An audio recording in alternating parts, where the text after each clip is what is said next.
राहु ने बहुत किया आपको बेहाल, किंतु अब नहीं चलेगी राहु की चाल। नमस्कार, मैं ज्योतिष आचार्य शिवराज शास्त्री आप लोगों का हार्दिक स्वागत कर रहा हूं। प्रिय मेष राशि के दर्शकों, आप ध्यान से देखेंगे आपके 12वें भाव पर अर्थात आपके द्वादश भाव पर राहु महाराज का प्रभाव कब से बना हुआ है? 30 अक्टूबर 2023 से बना हुआ है और 23 से लेकर अभी तक आपके 12वें भाव में ये आपको फल दे रहे हैं। राहु क्या है? राहु एक धुआं है, एक भ्रमित प्लैनेट है जो दिखाई नहीं देता है, एक आदर्श ग्रह है अर्थात हमारे माइंड पर ही है, क्योंकि राहु के पास क्या है? दिमाग है, बुद्धि है।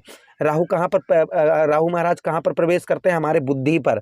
हमें इस तरीके से भ्रमित कर देते हैं कि हम समझ ही नहीं पाते हैं कि ये पेन है या नहीं है, ये कैसा चलेगा, ये हम जान ही नहीं पाते हैं। और हम जान लेते, ये तो हम समझ लेते कि ये पेन है, लेकिन लिखने के बाद क्या रिजल्ट मिलेगा ये नहीं समझ पाते, क्योंकि हमारी बुद्धि भ्रमित हो जाती है। और ये बुद्धि भ्रमित कौन करता है? ये बुद्धि भ्रमित करते हैं राहु। राहु कहाँ पर बैठे हैं? आपके उस भाव पर बैठे हुए हैं जिसे हम ब्याह भाव बोलते हैं। व्यर्थ की हानियां, परेशानियां, कोर्ट कचहरी, मुकदमा, थाना, हॉस्पिटल के चक्कर। और राहु महाराज का 12वें भाव पर प्रभाव क्या बना हुआ है? पहले ये ध्यान से सुनिएगा, क्योंकि राहु 12वें भाव पर आपको क्या फल दे रहे होंगे। अगर आप देखिए, सबसे पहले आपको बताते चलें कि आपका खर्च 2023 से अक्टूबर से लेकर अभी तक आपने देखा होगा कि आपका पैसा आपके पास बिल्कुल नहीं बच पा रहा होगा। जैसे अभी आपको बता रहे थे, कोर्ट कचहरी, मुकदमा, थाना, हॉस्पिटल के चक्कर, इन सब में कहीं ना कहीं पैसा आप जितना आप एक हाथ से कमा रहे होंगे तो दूसरे हाथ से आपका जा रहा होगा। ये मैं मुंह बोली बात नहीं कर रहा हूँ, क्योंकि राहु आपके 12वें भाव पर है। और 12वां भाव किसका होता है? 12वां भाव हमारी व्यर्थ की हानियां, परेशानियां, कोर्ट कचहरी, मुकदमा, यानी कि व्यय भाव होता है, हमारे खर्च का स्थान होता है, जहां पर राहु महाराज का प्रभाव आपके ऊपर बना हुआ है। अच्छा, उसी के साथ ही साथ में कहीं ना कहीं अक्टूबर से लेकर और अभी तक आपको कहीं ना कहीं हो सकता है कि ऐसे मामलों में उलझा दिया, ऐसे इल्ज़ाम आप पर, झूठे इल्ज़ाम लगाए गए होंगे जो आपने किए ही ना हो। आपने ऐसे कार्य किए ही ना हो और आपके ऊपर झूठे इल्ज़ाम लगा दिए गए होंगे। ये किसकी वजह से? ये राहु महाराज की वजह, प्रकोप कहीं ना कहीं आप पर रहा होगा। अच्छा, उसी के साथ आपने एक चीज़ और नोटिस की होगी कि अनावश्यक नींद आना, यानी कि समय से ना उठ पाना, समय से ना जाग पाना, और एकदम से आलसपन, शरीर पर एकदम से आलसपन कहीं ना कहीं, और काफ़ी खासकर इन दिनों आप पर बहुत ज़्यादा आलसपन दिखाई दे रहा होगा। अच्छा, उसी के साथ ही साथ में देखिए, हो सकता है आपके पैरों में दर्द, परेशानी, ये चीज़ें आपको परेशान कर रही होंगी। कब से कर रही होंगी? अक्टूबर से बाद से लेकर अभी तक। हो सकता है ये 2-3 महीने से शुरू हुआ हो। राहु के पास दृष्टियां भी हैं। कितनी दृष्टियां हैं? 3 दृष्टियां हैं, पंचम, सप्तम और नवम। तो देखिए, पंचम दृष्टि कहाँ पर पड़ रही है? 1, 2, 3, 4 और 5 आपके ठीक कौन से भाव पर? आपके चतुर्थ भाव पर। चतुर्थ भाव पर राहु महाराज का प्रभाव क्या है? यहाँ पर आपको किस तरीके का प्रभाव आपके जीवन पर डाल रहे हैं, ध्यान से सुनिएगा। चतुर्थ भाव पर यहाँ पर आपको कहीं ना कहीं आप अपने ऊपर बहुत कंट्रोल करते होंगे, लेकिन आपसे कहीं ना कहीं कुछ आप शब्द, यानी कि वाणी से आपकी गलत चीज़ें हो सकता है कि आपके निकल जाती हों, लोगों को आपकी बातें अच्छी ना लगती हों, ये संभावना कहीं ना कहीं हो सकती है। अच्छा, उसी के साथ ही साथ में पेट संबंधी, यानी कि आपके हो सकता है पेट संबंधी कोई रोग, कष्ट, परेशानी आपको परेशान कर रही हो, उधर संबंधी कोई रोग आपको परेशान कर रहा हो, या मुंह संबंधी कोई रोग आपको परेशान कर रहा हो, ये भी संभावना बन सकती है। अच्छा, उसी के साथ ही साथ हो सकता है आपके प्रॉपर्टी में, आप कुछ प्रॉपर्टी खरीदने के बहुत दिनों से प्लानिंग कर रहे थे, किंतु आप कुछ ऐसे कार्य आपके लग गए होंगे, जो आपने धन बचा कर रखा वो आपका कहीं ना कहीं हो सकता है व्यर्थ के कार्यों में खर्च हो गया हो। उसी के साथ ही साथ विद्यार्थियों के लिए अगर अच्छी जगह एडमिशन अपना वगैरह ओपन करवाना चाह रहे होंगे तो वो भी नहीं करवा पाए होंगे। अच्छा, उसी के साथ ही साथ में आगे हम बात करते हैं, कहीं ना कहीं आपकी माता के स्वास्थ्य में प्रॉब्लम, समस्या चल रही होगी। अच्छा, उसी के साथ ही साथ आगे हम बात करते हैं राहु की अगली दृष्टि, सप्तम दृष्टि। तो देखिए, आपके सप्तम दृष्टि आपके कहाँ पर पड़ रही है? आपके ठीक छठे भाव पर। अब छठे भाव पर राहु महाराज का प्रभाव क्या है? यहाँ पर हो सकता है आपका कर्ज अक्टूबर से लेकर और अभी तक आपके कर्ज को इन्होंने बढ़ा दिया हो, यानी कि पैसा आप कितना भी पैदा कर रहे होंगे, लेकिन हो सकता है फिर भी आपको दूसरे से लेना पड़ रहा होगा। उसी के साथ ही साथ में शत्रु पक्ष, यानी कि आपके दुश्मन आप पर हावी रहते होंगे सदा। इसमें साफ साफ लिखा है ज्योतिष शास्त्र में कि आपके जो दुश्मन, शत्रु हैं, वह कहीं ना कहीं आपसे मतलब भारी पड़ते हों, ये भी संभावना हो सकती है।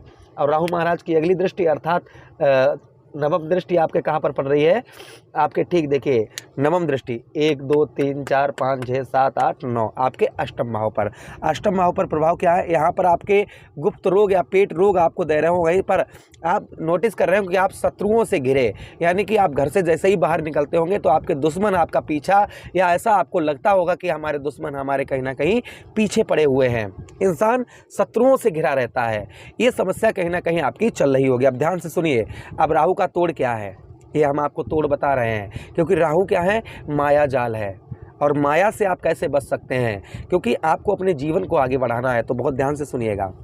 आपके 12वें भाव पर बैठे हैं, जहाँ पर लड़ाई झगड़ा हो रहा हो, जहाँ पर जैसे कहीं ऐसे आपके दोस्त यार हो जो आपका पैसा बहुत ज़्यादा खर्च करवा रहे हो। पहली बात तो आपको गलत संगति से दूर रहना है, क्योंकि राहु यही चाह रहे हैं कि आप गलत संगति से दूर हो तो आपके धन की ये बचत आपकी करवाएं। पहली चीज़ ध्यान से सुनिएगा, लॉजिक सी बात बता रहा हूँ मैं, यानी कि आपको उन ऐसी संगति से आपको दूर हो जाना है जहाँ पर आपका व्यर्थ का खर्च हो रहा है। प्रथम चीज़ ये एक चीज़। दूसरी चीज़ ये है, कहीं लड़ाई झगड़ा का माहौल बन रहा हो या लड़ाई झगड़े हो रहे हो, आपको वहाँ पर नहीं रहना है। या आपके परिवार में लड़ाई झगड़ा कुछ चल रहा है और बहुत ज़्यादा आपके परिवार में इस समय पर फूटन मची हुई है, तो आपको शांत रहना है कुछ दिनों के लिए, खासकर जून तक। और जून के बाद फिर कोई प्रॉब्लम समस्या नहीं है। फिलहाल में इनकी राशि परिवर्तन 2025 में होगा, लेकिन प्रभाव इनका जून से ही पड़ना, जून के महीने से ही प्रभाव जो है कहीं ना कहीं देखने को मिलने लगेगा। यानी कि जो प्रॉब्लम समस्या चल रही है वह कम होती हुई नजर आएगी। अच्छा, उसी के साथ ही साथ देखिए इनकी चतुर्थ भाव पर दृष्टि जा रही है। सावधानी आपको क्या बरतनी है, पहले ही मैं संचेत कर रहा हूँ आपको। पहली चीज़, आपको विवादित कोई भी प्रॉपर्टी या जमीन किसी प्रकार की नहीं खरीदनी है। रिस्क भरा कार्य नहीं करना है, बहुत ध्यान से सुनिएगा। दूसरा, माता से संबंध आपको मधुर बनाकर रखने होंगे, माता से संबंध मधुर बनाकर रखने होंगे। आगे आपको प्रॉपर्टी का भी सुख मिलेगा और माता का स्वास्थ्य भी ठीक होगा। बस सावधानी आप ध्यान से सुनिएगा, ये सावधानी आपको हमेशा बरतनी है। कब तक? 2025 तक। अच्छा, उसी के साथ ही साथ में यहाँ पर जितना हो सके उतना झूठ मत बोलिए, क्योंकि आपसे राहु महाराज झूठ बुलवाने का कार्य आप नोटिस कर रहे होंगे। कहीं ना कहीं आप झूठ बोलना, आप अक्टूबर से लेकर 2023 में अक्टूबर से लेकर अभी तक आपके झूठ, यानी कि कहते होंगे, सोचते होंगे चलिए यार थोड़ा सा इनसे झूठ बोल देते हैं, अभी घर नहीं पहुँचे हैं, कह देते हैं यहाँ है वहाँ है। जितना हो सके उतना झूठ मत बोलिए, राहु आपसे झूठ बुलवाने का प्रयास कर रहे हैं। उसी के साथ ही छठे भाव पर अनावश्यक कर्ज नहीं लेना है। आप हॉस्पिटल में भर्ती हो, आपका घर में कोई हॉस्पिटल में भर्ती हो, उस समय पर आपको कर्ज लेना है। वहाँ पर अगर आवश्यकता पड़ती है अपने व्यर्थ के कार्यों के लिए, व्यर्थ के शौक के लिए आप कर्ज बिल्कुल ना लें। या बिजनेस व्यापार को बढ़ाना चाहते हैं, बिना सोचे समझे किसी की राय बिना लिए आपको बिजनेस व्यापार में भी धन एक साथ नहीं फांस देना है। उसी के साथ ही साथ में यहाँ पर शत्रुओं, आपके जहाँ पर दुश्मन है, आपको पता है कि इस गली में लोग हमारे दुश्मन रहते हैं, उस गली से निकलना छोड़ दीजिए। जितना हो सके शत्रु से बचकर रहिएगा, आपके लिए बेहद अच्छा होगा, क्योंकि राहु यही चाह रहे हैं, जो मैं बता रहा हूँ यही राहु आपसे करवाना चाह रहे हैं। अष्टम भाव में दृष्टि जा रही है राहु महाराज की। अब यहाँ पर जितना हो सके अपने माइंड को आप फ्रेश रखें, क्योंकि यहाँ पर हमारा मानसिक तनाव, डिप्रेशन, ये चीज़ें कहीं ना कहीं राहु क्रिएट करते हैं। तो हमें ऐसी चीज़ों से बहुत ज़्यादा बचकर रहना होगा जो हमारे लिए, जैसे मानते हैं कि हमारी सोच है, हमने कोई चीज़ बहुत खूबसूरत देखी, हमारा मन एकदम से उधर भाग खड़ा हो गया, यार ये मेरे पास भी ये हो, मेरे पास ये अच्छा सा घर है, ये घर भी खरीद लें। हम अपने मन को जितना हो सके जो प्रभु ने दिया है उसी में संतुष्ट रहिए और बस आगे मेहनत कर्म करते जाइए, आपको हर चीज़ प्राप्त होगी। अभी इस समय ज़बरदस्ती किसी चीज़ के पीछे ना पड़ें, क्योंकि वही आपके मानसिक तनाव का कारण बनती है। तो इस चीज़ का भी आप ध्यान रखिए। अष्टम भाव विदेश से आपको उत्तम लाभ करवाएंगे। विदेश फॉरेन से अगर आप जॉइंटेड हैं, विदेश जाना चाह रहे थे तो आप विदेश जा पाएंगे। आप विदेश से आपको 12वें भाव और अष्टम भाव पर, ये दोनों विदेश के होते हैं, विदेश से आपको उत्तम अच्छा लाभ प्राप्त होगा। अब ध्यान से सुनिए, जब इनका डिग्रियां कम हो जाएंगी तो आपको क्या व्यर्थ की, अभी हम बता चुके हैं, खर्चा आपका कम होगा। वहीं पर पैर संबंधी कष्ट परेशानी दूर होगी, वाहन प्रॉपर्टी मकान का सुख प्राप्त होगा, रोग ऋण शत्रुओं से विजय प्राप्त होगी। और उसी के साथ जो कार्यों में आपके रुकावट आ रही है वह कहीं ना कहीं आपके कार्यों में रुकावट नहीं आएगी। अब इनके उपाय क्या करने हैं, ध्यान से सुनिएगा। राहु को कोई देव अगर कंट्रोल कर सकता है तो भगवान शिव हैं। 1 लोटा जल प्रतिदिन नियमानुसार आपको शिवलिंग पर रोजाना सुबह चढ़ाना है, भगवान शिव का ध्यान करके। और भगवान शिव से यही प्रार्थना करनी है कि राहु महाराज को प्रभु हमारे जो जीवन में कष्ट परेशानी दे रहे हैं, प्रभु उन कष्ट परेशानियों को दूर करें, राहु महाराज को शांत करें। यही राहु महाराज आपको देखिए एक दिन कैसे क्या बनाते हैं, बस इनको मनाइएगा और गलत जो हमने जो आपसे ये करवाना चाह रहे हैं वह नहीं करिए, क्योंकि राहु क्या है, माया है। और माया हमें ये आंखों से जो भी संसार में आपको दिख रहा है वो एक माया है, इसलिए आपको माया से बचकर रहना है। और जो चीज़ें हमने बताई हैं इन पर आपको विशेष सावधानी बरतनी है आगे चलकर कुछ समय के लिए, फिर उसके बाद कोई दिक्कत नहीं है। अगर आप सावधानी बरतेंगे तो जीवन में कोई भी समस्या आपके नहीं आएगी। मुझे आदेश दें, किसी अन्य प्रोग्राम में पुनः वेट करते हैं। अगर आप अपनी कुंडली का विश्लेषण एनालाइज करवाना चाहते हैं तो हमारे दिए गए नंबर पर संपर्क करें।